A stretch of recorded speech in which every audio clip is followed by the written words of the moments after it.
तो बाद की बात है, और मरने के बाद कहाँ जाएंगे ये भी बाद की बात है। पर ये सोचिए कि मरने से पहले आप जिंदा भी हैं कि नहीं।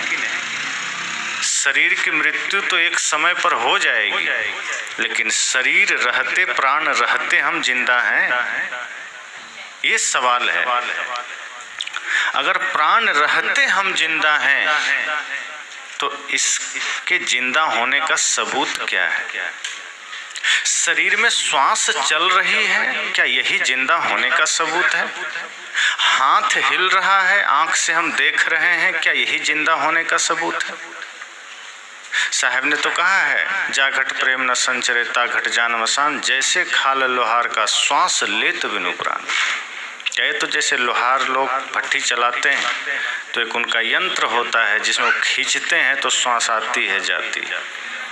का आदमी भी तो वही कर रहा है, श्वास ले रहा है छोड़ रहा है, बाकी आदमी होने की कोई पहचान कहाँ है। संत ने कहा आप मरने से पहले जिंदा हैं कि नहीं ये सोचिए। मृत्यु तो जब होगी तब होगी, सबकी होगी, उससे पहले जिंदा हैं। तो व्यक्ति ने कहा जिंदा होने का फिर प्रमाण क्या है।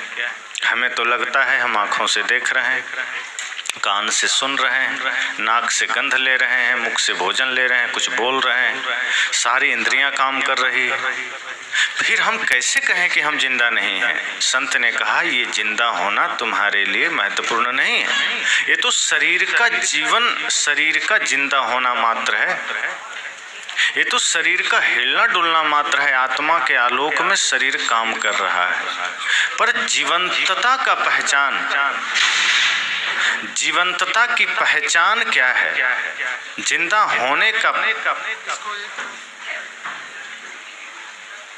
जिंदा होने का सबूत क्या है। तो संत ने कहा कि जिंदा होने का सबूत यही है कि मरने से पहले जीवन प्रेममय हो जाए, मरने से पहले जीवन भक्तिमय हो जाए, मरने से पहले हमारे जीवन के एक एक कर्म पवित्र हो जाएं, ये जिंदा होने का सबूत है।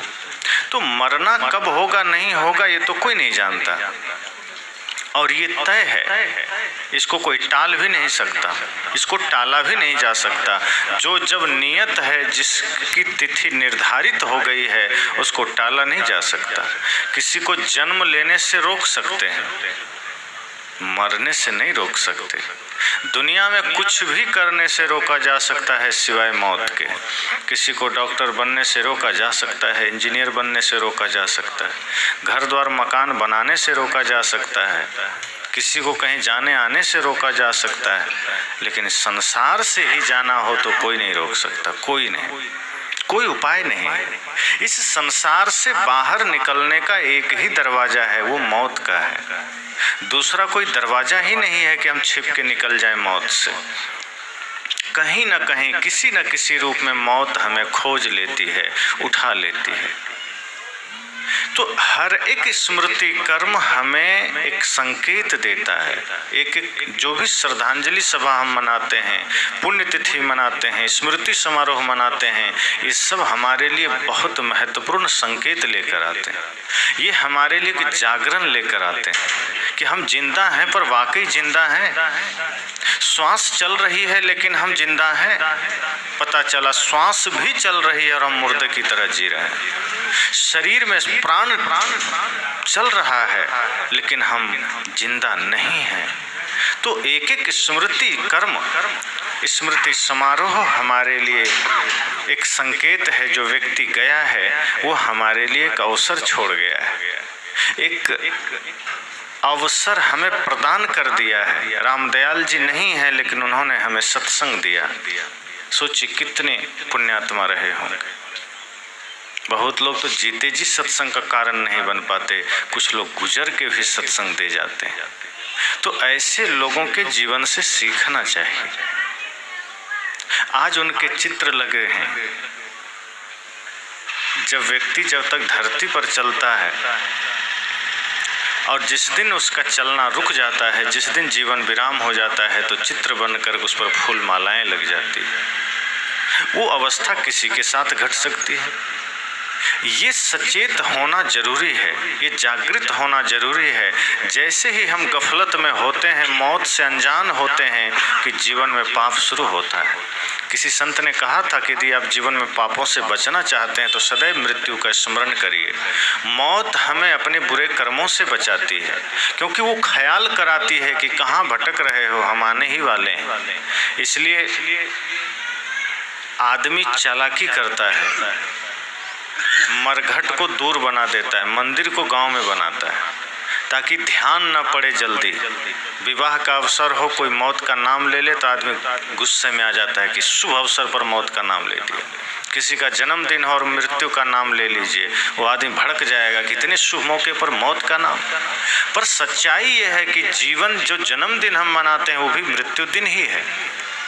मान लीजिए किसी को 1 साल हुआ, किसी को 2 साल हुआ, कोई किसी का 10 साल हुआ, कोई आदमी 30 साल का हुआ, वो 30वां जन्मदिन मना रहा है। तो 30वां जन्मदिन का मतलब है कि वो 30 साल मर चुका है, तब वो जन्मदिन मना रहा है। 30 साल उसका निकल चुका है, वो जन्मदिन कैसे हो गया? वो हमारे लिए स्मृति कर्म ही हो गया, स्मृति समारोह ही हो गया। कहते हैं जब व्यक्ति चालाकी करता है, मरघट को गांव से बाहर बना दिया और मंदिर गांव के अंदर बना लिया, ताकि मरघट में ध्यान न रहे, मरघट पर नजर न पड़े कि मौत आ जाए। बहुत आदमी तो डरता है नाम लेने से कि मृत्यु का कहीं स्मरण करेंगे और सच में मृत्यु ना आ जाए। लेकिन मृत्यु का स्मरण करें ना करें, उसको जब आना है आएगी ही आएगी। उसको जिस घड़ी आपके पास पहुंचना है वो पहुंचेगी, चाहे हम कितना भी बचने की कोशिश करें। मृत्यु से बचने का उपाय ही नहीं है। वैज्ञानिक कोशिश कर रहे हैं कि किसी तरह बचा जा सके, पर कोई उपाय नहीं। इसलिए अच्छा यह है कि मरने से हम कैसे बचें इस पर ध्यान न दें। हम ये सोचें कि मरने से पहले हम बढ़िया कैसे जिएं। मरना तय है, कोई नहीं रोक सकता, लेकिन हम सारा समय लगा देते हैं ये खोजने में कि हम बचें कैसे, और बचते हैं नहीं। अच्छा जिए कैसे, अगर इस पर हम ध्यान दें तो मृत्यु शरीर को लेकर तो चली जाएगी, हमें नहीं छुएगी। नैनन छिंदन्ति शस्त्राणि नैनन दहति पावक न चैनम कलेदन्त्यापो न शोषयति मारुत। कृष्ण कहते हैं आत्मा तो अजर अमर है। मिट्टी, पानी, आग, हवा, आकाश इसको प्रभावित नहीं कर सकते, छू भी नहीं सकते, कुछ नहीं कर सकते। तो जब आत्मा को स्पर्श भी नहीं कर सकते और शरीर भौतिक है, तो इस भौतिक के लिए क्या परेशान होना? ये तो साधन मात्र है, मिला है, छूट जाना है। तो मृत्यु तो आएगी, चाहे जिस समय आवे, जिस घड़ी आवे, वो पता नहीं है, पर आना है ये पता है, आएगी ये तय है। इसलिए संतजन कहते हैं सजग होके जिए, मृत्यु को स्मरण करके जिए। मरघट में कभी जाइए, बैठिए आधे घंटे। जब किसी का ध्यान न लग रहा हो, मन अशांत हो, संसार की समस्याएं ज़्यादा प्रभावित कर रही हो, तो संतजन कहते हैं मंदिर रोज ना जा पाओ तो मरघट चले जाना। आधे घंटे अगर आप मरघट में बिता के आएंगे तो जो सत्य आप वहाँ अपनी आँखों से देखेंगे वो कहीं पंडाल में भी न मिल पाएगा।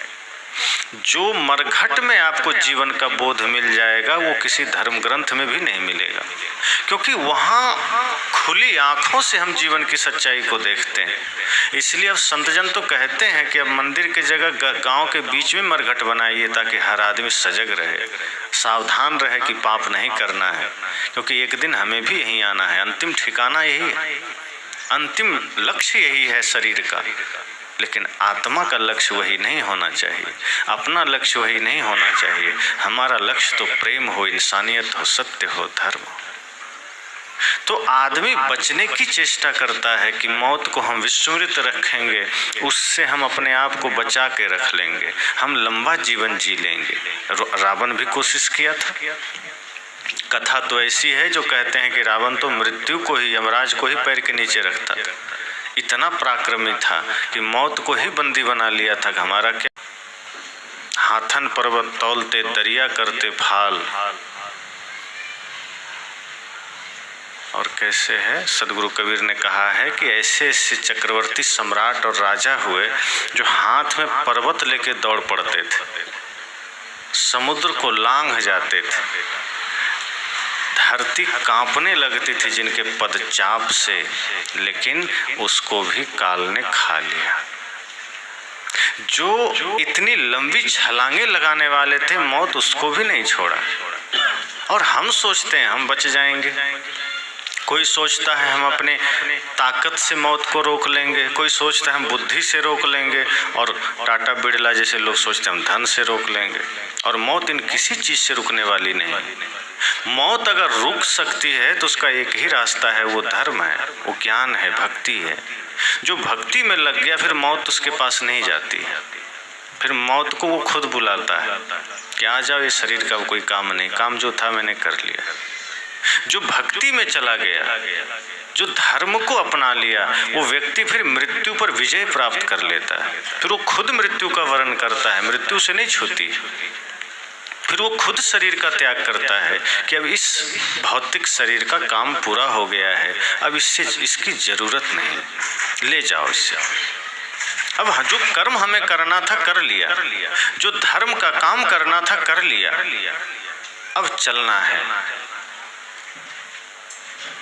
जेहि मरने को जग डरे मेरो मन आनंद, कब मरी हो कब पाई हो पूर्ण परमानंद। सदगुरु कबीर कहते हैं जिससे जग डरता है, जिस मृत्यु से आदमी कांपता है, मैं तो आनंदित हूँ, मैं तो प्रसन्न हूँ। कब मरी हो कब पाई हो, कब इस शरीर से छुटकारा मिले और हम अपने परम स्थिति में स्थित हो जाएं। शरीर है तो समस्याएं हैं, शरीर है तो जंजाल है, न जाने कब किससे विवाद हो जाए। शरीर में जब तक है तभी तो सारी समस्याओं का जड़ है। लेकिन जिसने शरीर में रहते रहते शरीर से खुद को अलग कर लिया, साहब कहते हैं वो विजयी हो गया। एक बार बुद्ध के एक शिष्य के बारे में कहा जाता है कि उन्होंने कहा कि मैं एक गांव में जाना चाहता हूं। तो अन्य शिष्यों ने कहा कि भगवान जिस गांव में ये जाना चाहता है वो गांव तो बहुत ही लड़ाकू गांव है और बड़े हिंसक लोग हैं, आतताई लोग हैं, वहाँ जाना ठीक नहीं होगा। बुद्ध ने कहा उसी से पूछ लेते हैं जो जाना चाहता है। भिक्षु को बुलाया, बुद्ध ने कहा तुम जाना चाहते, लेकिन ध्यान रखना जिस गांव में तुम जा रहे हो भिक्षा लेने, वहाँ के लोग तुम्हें गालियाँ देंगे, वहाँ के लोग तुम्हें अपशब्द कहेंगे, वहाँ के लोग तुम्हारी निंदा करेंगे, आलोचना करेंगे, भद्दी भद्दी गालियाँ देंगे, क्या करोगे? उस भिक्षुक ने कहा प्रभु मैं तो ये सोचूंगा कि वो गाली ही तो दे रहे हैं, उससे मुझे क्या फर्क, मैं लूंगा ही नहीं, और गाली देने से मुझे क्या फर्क पड़ेगा? वो गाली ही तो दे रहे हैं, मार थोड़ी रहे हैं, मार भी सकते थे, इतने हिंसकी लोग हैं, क्या पता डंडे चला सकते थे, वो तो मात्र गाली दे रहे हैं, मैं यही सोच लूंगा और ध्यान नहीं दूंगा। बुद्ध ने कहा अच्छा ठीक, और मान लो वो लोग तुम्हें डंडे मारने लगे, लाठी चलाने लगे, तुम पर पत्थर फेंकने लगे, तब तुम क्या करोगे? उसने कहा मैं यही सोचूंगा कि कितने भले लोग हैं, मार ही तो रहे हैं, जान से थोड़ी मार रहे हैं, डंडे ही तो चला रहे हैं, प्राण थोड़े ले रहे हैं। बुद्ध ने कहा अच्छा मान लो तुम्हारे प्राण ही ले लें, तब कहा ये तो और अच्छी बात है कि हमें वो शरीर से छुट्टी दे रहे हैं, जिस शरीर में आगे पाप हो सकता है, जिस शरीर से आगे बुराई हो सकती है, जिस शरीर से आगे कुछ भूल हो सकती है, कितने भले लोग हैं कि हमें उस शरीर से छुट्टी कर रहे हैं, मैं क्यों चिंता करूंगा? बुद्ध ने कहा अब तुम पूरी दुनिया में जाने लायक हो, जिसने इतना समझ लिया, इतना जान लिया, संसार में उसे कोई नहीं मार सकता, और तुम अब कहीं भी जाने लायक हो क्योंकि तुमने स्वयं पर विजय पा लिया है। अब बाहर की कोई परिस्थिति तुम्हें छू भी नहीं सकती है, बाहर की कोई समस्या तुम्हें प्रभावित भी नहीं कर सकती है, और अब तुम शरीर से ऊपर उठ चुके हो। अब ये आभास नहीं है कि हम शरीर हैं, शरीर हमारा है, बस इतना मात्र ध्यान रखना। और तुमने ये जान लिया है कि शरीर मैं नहीं हूँ। जब हम शरीर में समाहित हो जाते हैं तब ये दुनिया की माया हमें प्रभावित करती है, तब घर खींचता है, परिवार खींचता है, शरीर खींचता है, धन खींचता है। जब हम शरीर को ही हम अपना मान लेते हैं कि मैं ही शरीर हूँ, तब संसार हमारे लिए खतरनाक हो जाता है। लेकिन जब हम शरीर से थोड़ी दूरी बनाने की चेष्टा करते हैं और सफल हो जाते हैं, हम शरीर में रहते रहते जग जाते हैं, जागृत हो जाते हैं। शरीर में रह करके जाग जाना, और जब हम जागते हैं तो शरीर हमें दिखने लगता है। अभी हम शरीर से संसार को देख रहे हैं, लेकिन जब जागते हैं तो शरीर में रहते रहते हम शरीर को देखने लगते हैं। और जब हम शरीर को देखने लगे मतलब खुद से शरीर के बीच दूरी दिखाई दे गई। अब खुद से शरीर के बीच की दूरी जैसे ही पता चला, मतलब ये साफ हो गया कि मैं अलग हूँ, शरीर अलग है। जब इसका भाव आ गया तो फिर वो शरीर के पीछे नहीं भागेगा।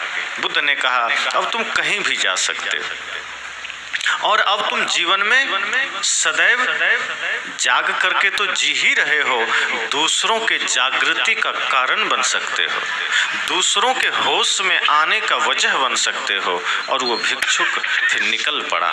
यही बात सद्गुरु संत कहते हैं कि जागरण की आवश्यकता अगर जीवन में पड़े और सत्संग जाकर के भी जागृति नहीं आ रही है तो मरघट चले जाइए। वहाँ जलती हुई लाशें आपको ये संकेत करेगी, वहाँ जलती हुई चिताएं आपको ये संकेत करेगी कि कहाँ कूद रहे हो। एक दिन यहीं तो आना है, अंतिम ठिकाना तो यही शमशान घाट है। जितना हाथ पैर पटक लीजिए, रावण बहुत कूदा, मृत्यु को भी अपना बंदी बनाया, लेकिन एक समय ऐसा हुआ, कहा जाता है ना, थर्राते थे पांव जिनके सामने जाते हुए, देखा उनकी खोपड़ी को आज ठोकरे खाते हुए। ऐसे ऐसे दुर्धर्ष लोग थे। आज भी ऐसे लोग थे जो AK-47 लेके चलते थे, कहते थे मेरे सामने कौन है, एक गोली मारेंगे सब स्वाहा हो जाएगा। AK-47 का भय दिखा करके लोगों को प्रभावित करते थे, लोगों को झुकाते थे। कहते थे हमारे पास तो AK-56 और 47 है, कौन है मेरे सामने। मौत जब सामने आती है कहते हम ही तो हैं, तुम्हारा AK-47 धरा रह जाएगा, हाथ में उठेगा भी नहीं और कुछ नहीं कर पाओगे, और वो भी धराशायी हो जाता है। तो मौत के सामने कोई काम नहीं करता, ना बल काम करता है। रावण का कोई बल काम नहीं किया, अंत में उसकी भी खोपड़ी ठोकरें खाती हुई मरघट में दिखाई दिए। इसलिए सद्गुरु कहते हैं कि जब भी कोई व्यक्ति हमारे बीच से गुजरे तो तुरंत जाग जाइए, बेहोशी से ऊपर उठ जाइए, मूर्छा से बाहर आ जाइए, कि दूसरे की मृत्यु में जो अपनी मृत्यु देख ले, दूसरे की यात्रा में जो अपनी यात्रा देख ले, समझ जाइए वो व्यक्ति जाग रहा है। वो व्यक्ति फिर सजग हो जाएगा, फिर उससे पाप नहीं हो सकता। जो जान लेगा कि मुझे 7 दिन के भीतर गुजर जाना है, वो 7 दिन पाप नहीं करेगा, वो अच्छा से जीना चाहेगा। एक व्यक्ति राजा के बारे में सुना, किसी संत से पूछा कि मैं सत्य जानना चाहता हूँ और जीवन में सदा संसार में रह कर के भी मैं माया से कैसे बचूं, प्रपंच से कैसे बचूं, अपने आप को ही कैसे देखूं, धर्म के पथ पर कैसे चलूं, संसार चारों तरफ घेरा हुआ है, क्या उपाय है। संत ने कहा देखो मैं तो शब्दों से बता सकता हूं, एक राजा है उनके पास चले जाओ, प्रैक्टिकल बता देंगे। वो व्यक्ति चला गया, लेकिन जैसे ही वो राज दरबार में प्रवेश किया तो देखता है राजा सिंहासन में बैठे हैं और कुछ नृत्यांगनाएं नृत्य कर रही है, नाच चल रहा था। वो आदमी कहा ये हमको बताएगा जीवन का सत्य, ये तो खुद ही डांस देख रहा है, ये संत लगता है पागल है, मुझे कहाँ भेज दिया। तब तक राजा की नज़र पड़ गई, उनके सेवकों ने उसे बिठाया, कहा बैठो। वो बड़े बोझिल मन से बैठा, कहा बहुत गलत जगह आ गए, यहाँ तो नाच चल रही है और यहाँ हमको भेज दिया संत ने, यहाँ क्या हो सकता है, कुछ नहीं होगा, बेकार आ गए। राजा भी पागल है, संत भी पागल है, मन ही मन वो खिन्न हो रहा है। नृत्य समाप्त हुआ, राजा ने पास में बुलाया, कहो किस लिए आए हो। कहा कुछ नहीं, बस अब हम जाते हैं। राजा ने कहा नहीं बताओ फिर भी कोई बात है।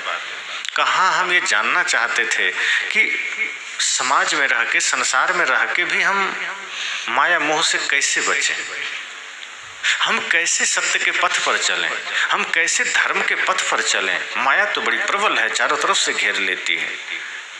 राजा ने कहा देखो रात हो गई है, कल चर्चा करेंगे, फिलहाल तुम विश्राम करो। कहा ठीक है।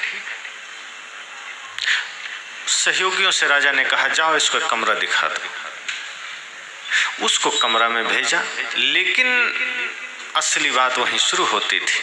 ऐसा कमरा था जिसमें एक ही आदमी घुस सकता था, न खिड़की थी, न उलटने पलटने की जगह थी। बेड लगा था, बस इधर से जाओ और लेट जाओ। राजा के सेवकों ने कहा कि बस इसी में तुम्हें सोना है। वो आदमी घबरा गया, कहे तो काल कोठरी है क्या, बस यहीं सोना है तुम्हें। और उसको भेज दिया उसमें, और बाहर से मजबूत दरवाजे थे उसको लगा दिया, कड़ी लगा दिया, ताले लॉक कर दिया। अब वो आदमी तो घबरा गया। अब उसको कहा यहीं तुम्हें सोना है। वो लेटा, तो सोचा रात भर किसी तरह समय निकाल देंगे, क्या दिक्कत है बिना करवट बदले। लेकिन लेटता है, जब ऊपर नजर गई तो देखता है कि छत में 2 खतरनाक मजबूत नंगी तलवारें लटक रही थी। और वो बंधा भी था तो एक पतला सा धागे में, कच्चा धागा में। अब तो उसके प्राण हिल गए, कहे राजा तो हमें मारने के लिए यहाँ लाया है। ये राजा तो बड़ा मजाक किया हमारे साथ, हमने क्या बिगाड़ा था। उसको संत का भी स्मरण आया, लेकिन अब सब स्मरण उसकी खत्म हो गई, सारा स्मरण स्वाहा हो गया। अब उसको नजर में सिर्फ तलवार आ रही है। अब ऊपर लटकती हुई तलवार को वो देख रहा है और कांप रहा है। अब उसको ये लग रहा है कि कब धागा टूट जाएगा कोई नहीं जानता, और धागा टूटा नहीं कि हम मरे। भयंकर तलवार है, उसकी नोक सीधे सीने में घुसेगी और हम करवट भी नहीं बदल सकते, ऐसा भयंकर कमरा है। अब उसकी पूरी चेतना, पूरा मन, पूरा ध्यान तलवार पर अटक गई। वो सोच रहा है हमारे और मौत के बीच सिर्फ एक कच्चा धागा है, वो धागा टूटता है कि हम मरे। इस तरह से वो पूरा, कहाँ से नींद आएगी, कहाँ उसको राजा का ध्यान, कहाँ संत का, पूरा संसार भूल गया और बिल्कुल जागृत होकर सिर्फ तलवार पर ध्यान केंद्रित कर दिया कि ना जाने कब टूटे और मैं मरूं। ऐसे करते करते सुबह हुई, उधर से दरवाजा खुला, वो दौड़ के बाहर निकला, राजा के पास गया, सांस लेने लगा जोर से, कहा अब जान में जान आई। राजा ने कहा कहो नींद अच्छी आई? कहा नींद? और कैसी नींद, कहाँ की नींद? हमें नींद का कुछ भी पता नहीं है, हमें कुछ भी पता नहीं है कि नींद भी कोई चीज होती है। कहा कमरा अच्छा लगा? कहा हमें पता ही नहीं कमरा क्या है। कहा पेंट उंट बढ़िया लगा? कहा हमें ध्यान ही नहीं पेंट भी था उसमें। कहा खाट अच्छी थी? कहा कहाँ ध्यान था खाट का। कहा तो फिर क्या देख रहे थे? कहा हम तो सिर्फ अपनी मौत को देख रहे थे, हम तो तलवार में सिर्फ अपनी मृत्यु को देख रहे थे।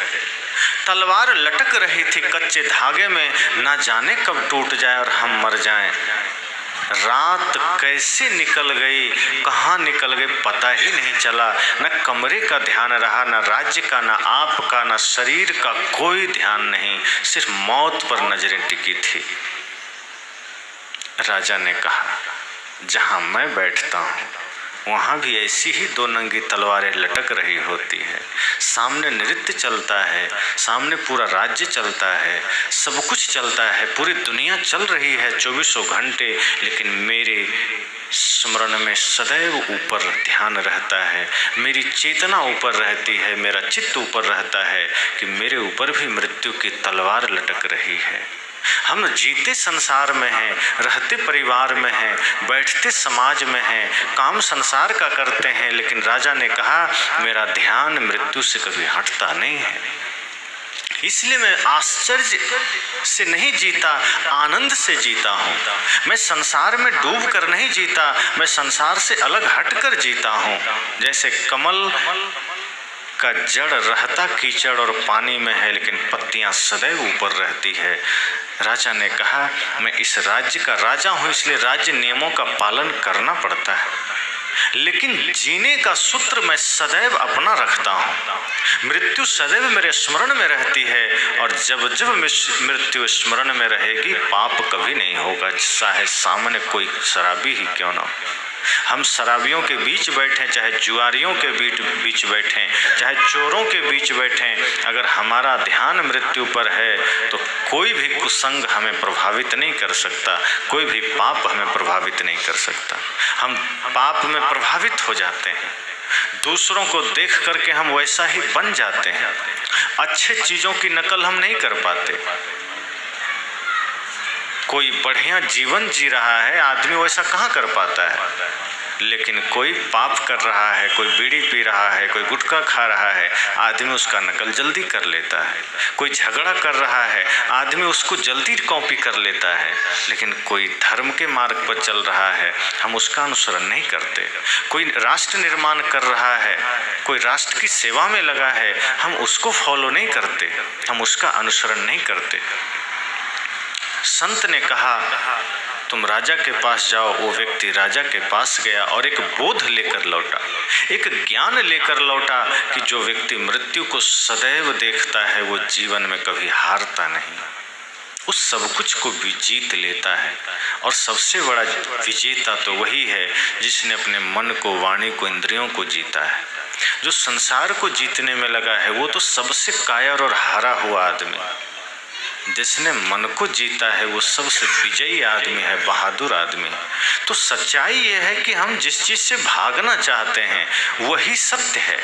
हम जिस चीज़ से दूर रहना चाहते हैं वही अंतिम सत्य है, और उससे भागने की ज़रूरत नहीं है, उसमें जागने की ज़रूरत है। हम चेष्टा कितनी भी कर लें हम बच नहीं सकते हैं।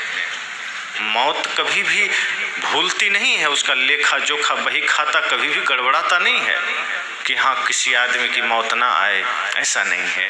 वो सबका स्मरण रखती है। आपने कहानी सुनी होगी, एक राजा बगीचे में टहल रहा था। अचानक शाम के 6 बजे उसके कंधे पर एक काली छाया ने हाथ रखा और कहा सुनो। राजा अचानक सामने देखता है तो काली प्रतिमा। कहा कौन? उसने कहा मैं मौत हूँ और तुम्हें 24 घंटे बिफोर सूचना देने आई हूँ। राजा ने कहा मौत? कांप गया राजा। कहे हाँ मैं मृत्यु हूँ, 24 घंटे पहले ही तुम्हें सूचित कर रही हूँ कि कल ठीक इसी समय मैं तुम्हें लेने आऊँगी। चूँकि तुम राजा हो, आम लोगों के लिए व्यवस्था नहीं है, साधारण इंसान को तो हम डायरेक्ट उठा के ले जाते हैं, पर तुम राजा हो इसलिए तुम्हें 24 घंटा पहले सूचना दे रहे हैं कि कल तुम्हें लेने आएंगे। राजा घबरा गया, मृत्यु वो छाया विलुप्त हो गई। अब वो दौड़ते दौड़ते दरबार में आया, सबको बुलाया, बड़े बड़े विद्वानों को बुलाया, कहा मृत्यु हमें देख लिया है, इसी राज्य में देख लिया है, इसी बगीचे में देख लिया है, और मौत हमें ले जाना चाहती है कल ठीक इसी समय। सभी दरबारी घबरा गए, सभी लोग परेशान हो गए। सब ने कहा अब क्या उपाय है? राजा ने कहा मृत्यु ने हमें इस राज्य के राजधानी के बगीचे में देख लिया है और अब कभी भी वो हमें छोड़ेगी नहीं। मौत ने हमें इस राज्य में देखा है और कल ठीक इसी समय वो हमें लेने भी आ जाएगी। हम क्या करें? तो एक विद्वान खड़ा हुआ शास्त्र लेकर, उसने कहा देखो एक ही रास्ता है, एक ही उपाय है। राजा ने कहा क्या उपाय है? कहा रास्ता यह है कि मौत ने तुमको इसी राज्य में देखा है ना, मौत तो तुमको इसी बगीचे में देखा है। कहा हाँ। कहा तुम ये राज्य छोड़ दो, तुम आज ही भाग निकलो कहीं और, तुम निकल जाओ यहाँ से बहुत दूर, क्योंकि मौत ने तुम्हें यहाँ देखा है, तुम चुपके से भाग जाओ। राजा ने कहा ये तो बहुत अच्छी बात है। अब उस समय हवाई जहाज का ज़माना तो था नहीं, न गाड़ी मोटर थे, घोड़े हाथी के ज़माना थे। राजा ने कहा हाथी से तो काम नहीं चलेगा, बढ़िया तेज दौड़ने वाला घोड़ा मंगाया जाए। राजा के लिए तेज दौड़ने वाला घोड़ा मंगाया गया, खाने पीने का कुछ जलपान डाल दिया गया। राजा घोड़ा पर बैठा, कहा जितना हो सकता है जल्दी आप घोड़ा से निकल जाइए, राज्य को छोड़ दीजिए, दूसरे राज्य को भी छोड़ दीजिए, जंगल पहाड़ हिमालय के उस पार निकल जाइए। मौत ने आपको यहाँ देखा है, आप चुपके से निकल जाइए, रात में ही मौत धोखे में आ जाएगी, वो यहाँ आएगी, आप मिलेंगे नहीं तो आपको मार नहीं सकेगा। राजा ने कही बात तो सत्य है। अब राजा घोड़े पर सवार हुआ और दौड़ता रहा। रात भर दौड़ा, कई राज्य पार कर गया। सुबह फिर दौड़ता रहा, शाम दौड़ता रहा। शाम को ठीक उसी समय वो रुका, बहुत दूर निकल करके एक पेड़ के नीचे खड़ा हुआ और देख रहा है कि समय तो वही है, अब हम शांत हैं, अब सुरक्षित हैं, अब तो हम हजारों किलोमीटर दूर आ गए हैं, अब तो मौत को पता भी नहीं होगा कि हम यहाँ हैं। अब तो वो राज्य में मौत आएगी, देखेगी राजा कहाँ है, नहीं मिलेंगे, लौट जाएगी। राजा बड़े अहंकार में है, मैंने मौत को धोखा दे दिया।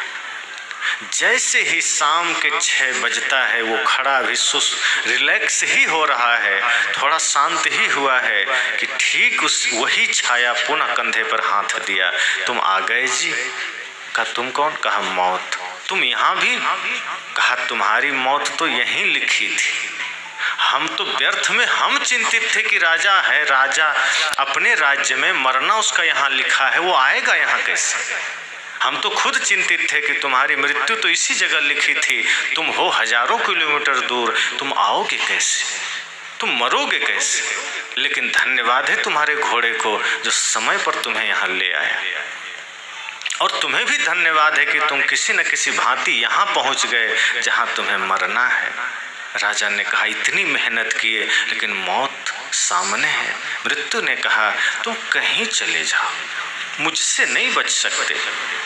जिस दिन तुम जीवन का पहला कदम रखे थे, हम वहीं साथ हो गए थे। तुम्हें लगता है कि हम अचानक आते हैं, हम वहीं साथ हो गए थे, हम वहीं से साथ थे। और आज तुम अचानक नहीं मर रहे हो, हमने तुम्हें प्रतिदिन मारा है, हमने तुम्हें प्रति पल मारा है, हमने तुम्हारा एक एक घड़ी मारा है, एक एक घड़ी तुम्हारा छीना है, और आज तुम फाइनल मरने जा रहे हो। संत यही कहते हैं कि दुनिया में सबकी यही स्थिति। हर एक व्यक्ति जब यहाँ से जाता है वो अचानक नहीं जाता। लोग कहते हैं कि जब कोई 20-25 साल का नौजवान गुजर जाता है तो आदमी बड़ा चिंतित होता है, रोता है, दुखी होता है कि बड़ा दुर्भाग्य, क्या कहें, दुखों का पहाड़ टूट गया।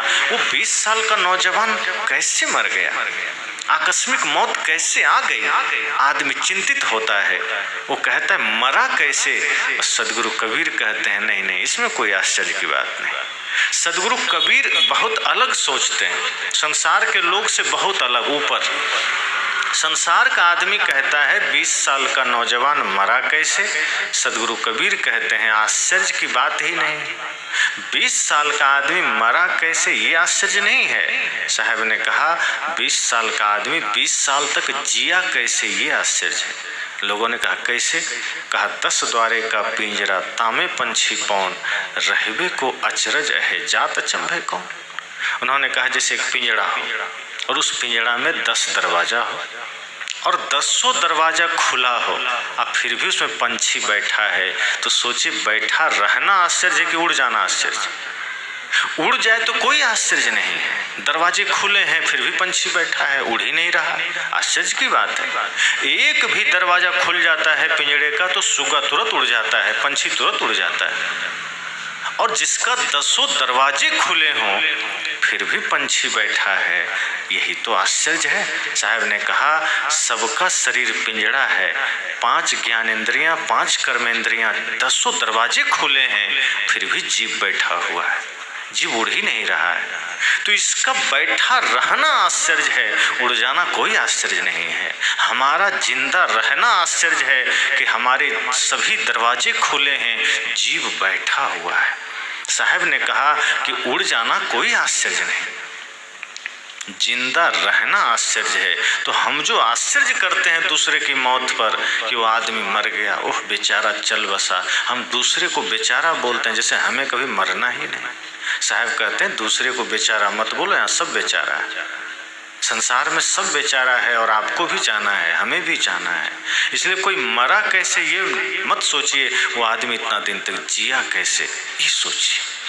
और जब हम जी रहे हैं तो जीवन को सुंदर बना के जिए। जब कोई व्यक्ति दिवंगत हो जाता है, जब कोई व्यक्ति हमारे बीच से चला जाता है तो इतना ही हमें दे के जाता है कि मैं तो जा रहा हूँ, आपने साहब का भजन सुना है ना,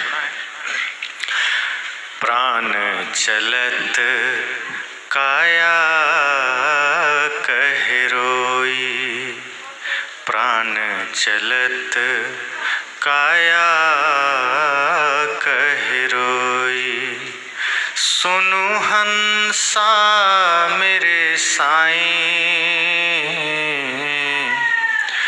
तुम तो हंस चले घर अपने, तुम तो हंस चले घर अपने, हम कहाँ जायब बिगोई,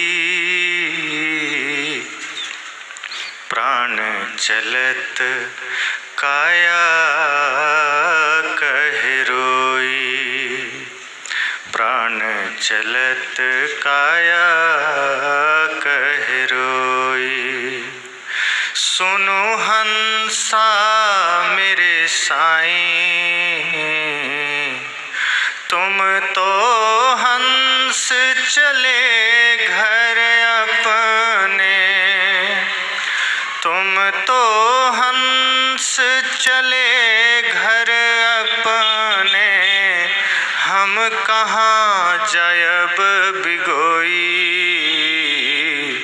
प्राण चलत काया कहे रोई।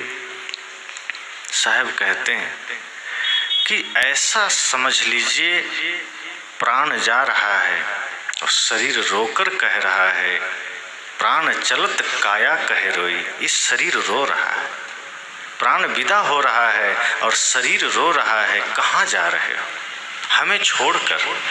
इतने दिन साथ थे, साथ में रहे, नहाए धोए खाए, आज तुम जा रहे हो, कहाँ जा रहे हो। प्राण क्या कहता है, शरीर क्या कहता है, तुम तो हंस चले घर अपने, तुम तो प्राण हो, तुम तो आत्मा हो, तुम तो अपने घर जा रहे हो, मैं कहाँ जाऊं। तब जीव कहता है तुम तो मरघट में जाओगे, तेरा अंतिम ठिकाना मरघट है, तुम्हें वहीं जाना है। साहब कहते हैं इसलिए जब व्यक्ति ये समझ लेता है, जान लेता है कि जो भी हमारे बीच से गया हमें भी उसी प्रक्रिया से जाना है, उसी रूप से जाना है। जैसे किसी और का सब कुछ छूटा, हमारा भी सब कुछ छूटेगा। जैसे बाकी लोग की स्थिति हुई वही हमारी भी होगी। फिर बेहोशी में क्यों जीना, बेभान होकर क्यों जीना, जाग कर जीना है। जीवन में जाग कर जो जीता है वही जीवन में सिकंदर कहलाता है। दुनिया को जीतने वाला सिकंदर नहीं होता, वो तो सबसे लाचार आदमी है। जो दूसरों की हिंसा करके दूसरों को जीतना चाहता है, उससे ज़्यादा क्रूर और लाचार कोई नहीं है। जो अपने को जीत लेता है वो सिकंदर है। तो साहब ने यही तो कहा कि जब कोई हमारे बीच से चला जाए तो ये मत सोचिए कि वो गया तो गया, हमें नहीं जाना, हमें भी जाना है। और मौत से कोई चालाकी नहीं चलेगी, कोई नहीं कर सकता। राजा ने चालाकी किया, मौत फिर भी आई, कोई नहीं कर सकता। एक बढ़िया कथा है, कहानी है कि एक बार एक लड़के की मौत लिखी थी, यमराज चला उसके यहाँ लेने। तो यमराज जब उस लड़के के घर आए तो लड़के ने कहा आप कौन। कहा यमराज। कहा किस लिए आए हैं। कहा तुम्हें लेने आए हैं। अच्छा लेने आए हैं, ठीक है, बैठिए थोड़ा चाय पानी ले लीजिए। यमराज ने कहा हम चाय पानी नहीं लेते।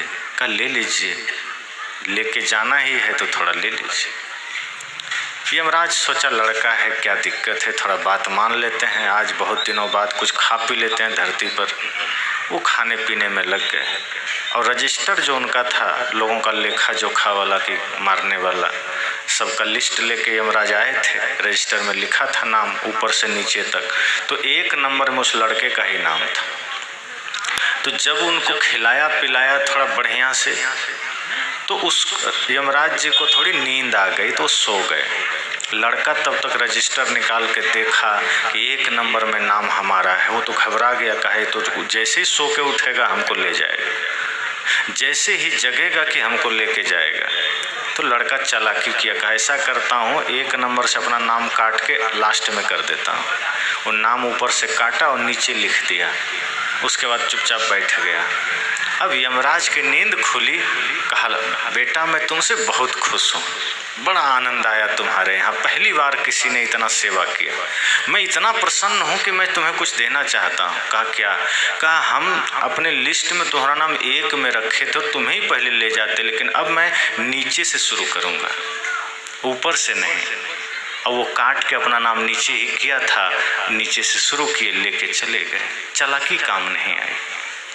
वो सोचा कि मैं नीचे कर दूंगा तो थोड़ा लंबा समय जाएगा, लेकिन मौत जिस विधि, जिस घड़ी, जिस क्षण लिखा है वो होता है। ये सारी कहानियां हमारे लिए एक संकेत है कि आप उपाय कितना भी कर लीजिए, जीने का उपाय करिए। साहब कहते हैं जीवन को अच्छा बनाने का उपाय करिए, मौत से लड़ने का उपाय मत करिए। मौत से लड़ने का कोई उपाय नहीं, मौत के साथ होने का उपाय। मौत के साथ जीना शुरू कर दीजिए, फिर मृत्यु ही सहायक बन जाएगी, फिर मृत्यु ही वरदान बन जाएगी। इसलिए स्मृति समारोह जब हम मनाते हैं, श्राद्ध कार्यक्रम जब मनाते हैं, तो उन सब में हम सबको एक अवसर मिलता है जागने का।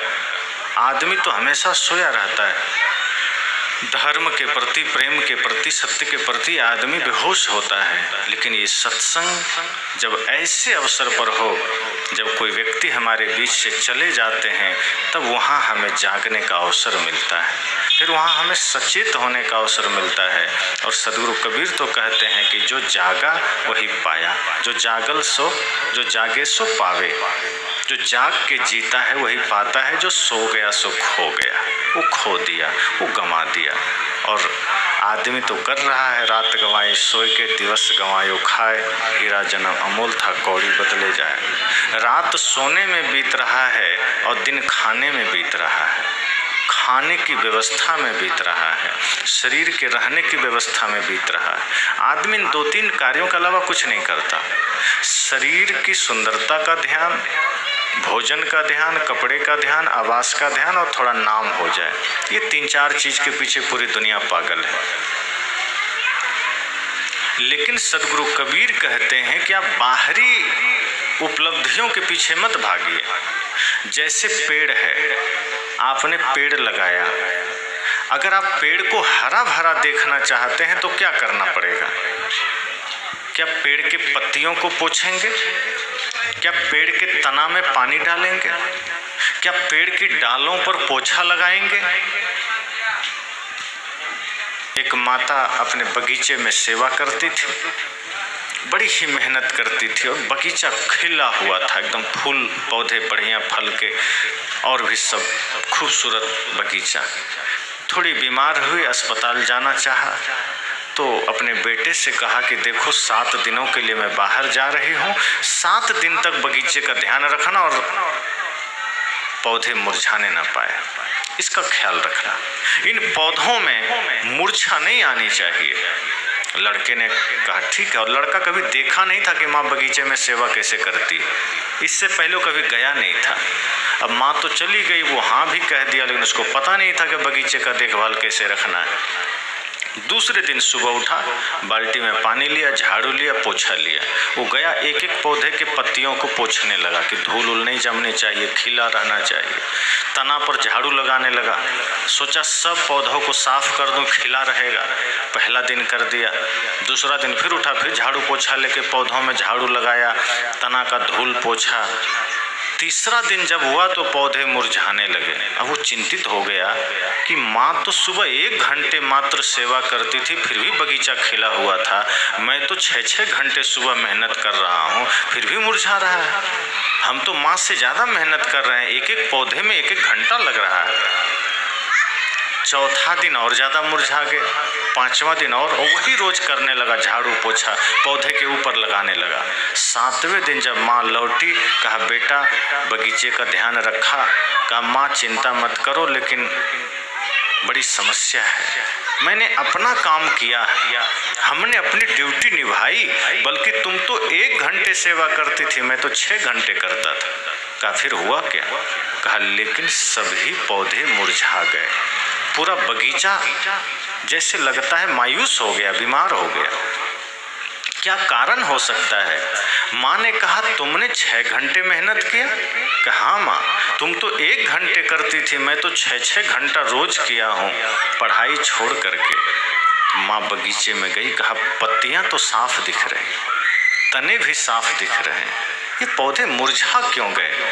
क्या किया तुमने? कहा पूछो मत क्या नहीं किया, सब किया।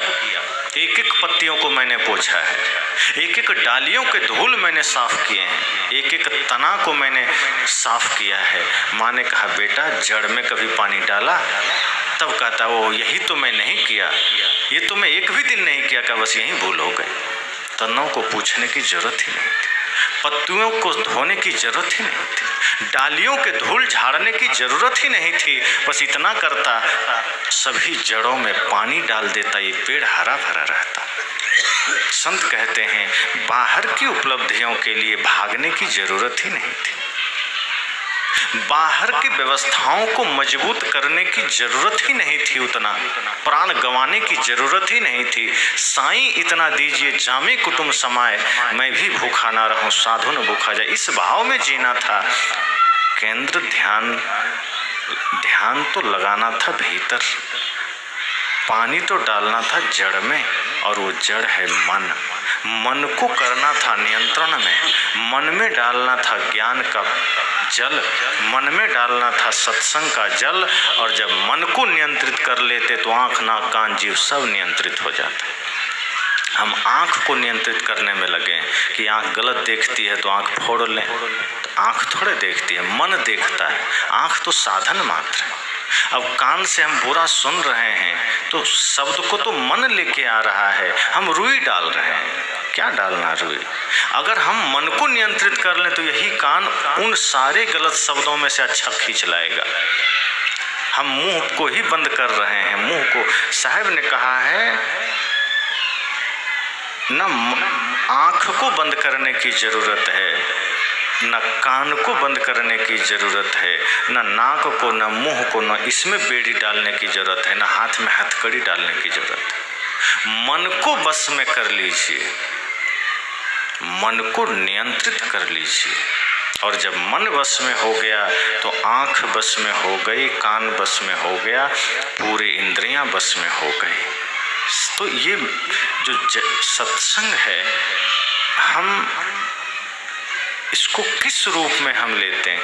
इस सत्संग हमें इशारा करता है कि जागिए, उठिए, बंदे जागो अब भई भोर। अब भोर का मतलब वो सुबह वाला भोर नहीं है, ये जीवन का भोर प्रतिपल होने जा रहा है। हम जिस समय जागें मोह की नींद से, अज्ञानता की नींद से, अविद्या की नींद से, उसी समय ये ज्ञान का सवेरा होगा, उसी समय आनंद का सवेरा होगा। तो जीवन में जब भी अज्ञानता आएगी हम दुखी होंगे, जीवन में जब तक अविद्या है हम दुखी होंगे। इसलिए आज अभी इस कार्यक्रम में जो पहला सत्र है, चूँकि स्मृति समारोह है, तो हमें अपने अपने मन से उस दिवंगत आत्मा के लिए सच्ची श्रद्धांजलि देनी चाहिए, अपना पुष्पांजलि देना चाहिए। और हमारी जो सच्ची श्रद्धांजलि होगी वो यही होगी कि जिस तरह वो गए हमें भी जाना है। हमें ये सीखना है, किसी भी महापुरुष के लिए, किसी भी सज्जन के लिए जब हम श्रद्धांजलि समर्पित करते हैं तो सच्ची श्रद्धांजलि ये होती है कि जो अवसर उन्होंने हमें दिया है उसका ठीक से लाभ ले लें। जैसे सदगुरु कबीर को ही हम बहुत प्रशंसा में बहुत सारे पद गा देते हैं, लेकिन उनकी प्रशंसा हम नहीं करेंगे तो क्या उनकी प्रशंसा नहीं होगी? जैसे हम सुबह उठ करके हम ना कहें कि सूरज में बहुत गर्मी है तो क्या सूरज ठंडा हो जाएगा? सूरज इतना विराट है और इतनी गर्मी है कि हमारे कहने का वो उसको प्रतीक्षा थोड़े है। तो हम सदगुरु कबीर की महिमा नहीं भी गाएं तो उनकी महिमा तो तीनों लोकों में, तो काम क्या करना है? सदगुरु कबीर के महिमा की प्रशंसा नहीं करनी है, बल्कि उनकी महिमा को जीवन से जोड़ना है, उनके ज्ञान को अपने आचरण से जोड़ना है। और जब सदगुरु कबीर का ज्ञान व्यक्ति के आचरण से जुड़ जाएगा तो लोग देख करके ही जान लेगा कि ये सब सदगुरु कबीर के अनुयायी हैं। लोग देख के ही जान जाएगा। हम सदगुरु कबीर की महिमा का बखान कर रहे हैं और हाथ में तंबाकू रगड़ रहे हैं। अब जो आदमी देखता है कि ये तो कबीर साहब का भजन गा रहा है, हाथ में तंबाकू रगड़ रहा है, तो ये सोचता है कि सदगुरु कबीर को भजता, तंबाकू नहीं छूटा। लोग देखता है कि ये कबीर साहब को भज रहा है और इसकी चाय नहीं छूटी, ये कबीर साहब को भज रहा है और इसका गुटखा नहीं छूटा, इसका झगड़ा नहीं छूटा, भाई भाई के बीच का विवाद नहीं छूटा। सदगुरु कबीर के सच्चे अनुयायी वो हो सकते हैं जिन्होंने सदगुरु कबीर की वाणी के अनुसार अपना जीवन बना लिया। जैसे आप 10 बर्तन रख दीजिए जल से भर करके, तो सूर्य का प्रतिबिंब आपको 10 में दिखाई देगा। सूर्य वहाँ नहीं है लेकिन उसका प्रतिबिंब दिख रहा है। सदगुरु कबीर यहाँ नहीं है, कोई बात नहीं, पर उनकी छवि झलकने लगे जब अनुयायियों में, तो समझ जाना वो सच्चे अनुयायी हो गए और वही श्रद्धांजलि भी दे सकते हैं। वही किसी व्यक्ति को श्रद्धांजलि दे सकता है जो गए हुए व्यक्ति के संकल्प को पूरा कर सकता है, जो धर्म के मार्ग पर चल सकता है, जो प्रेम के मार्ग पर चल सकता है। हम विपरीत मार्ग पर चलते हैं और मुख से श्रद्धांजलि कर देते हैं, मुख से हम प्रशंसा कर देते हैं, मुख से हम किसी के स्तुति गान कर देते हैं। हम भगवान का स्तुति गान करते हैं और कर्म हम रावण का करते हैं, तो कोई कॉम्बिनेशन नहीं होता है। हम प्रार्थनाएं तो भगवान के लिए गाते हैं, जीवन हम असुरों का जीते हैं, फिर दोनों में कोई तारतम्य स्थापित नहीं होता। इसलिए हम सबको संकल्प लेना चाहिए, हम सबको प्रतिज्ञा करनी चाहिए कि अगर ऐसा अवसर हमारे जीवन में बार बार आ रहा है तो हमें अपने एक एक दोष को यहाँ छोड़ के जाना है, अपने एक एक बुराई को यहाँ डाल के जाना है। और जब हम डालेंगे बुराई को, तब हमारा जीवन बुराइयों से धीरे धीरे घटता जाएगा, बुराई कम होती जाएगी। इस धरती पर जितने लोग हैं सब लोग बुद्ध नहीं हो सकते, लेकिन बुद्ध बनने का प्रयास तो कर सकते हैं। सब लोग परमहंस भी नहीं हो सकते, और जीवन जीते हैं तो कहीं न कहीं दाग लग ही जाता है, कहीं न कहीं समस्याएं आ ही जाती हैं। पर जब हम जाग कर जीने की शुरुआत करते हैं, जब शरीर में रहते रहते हम मौत को देखने लग जाते हैं, तो कमियां घटने लगती है, बुराइयां कम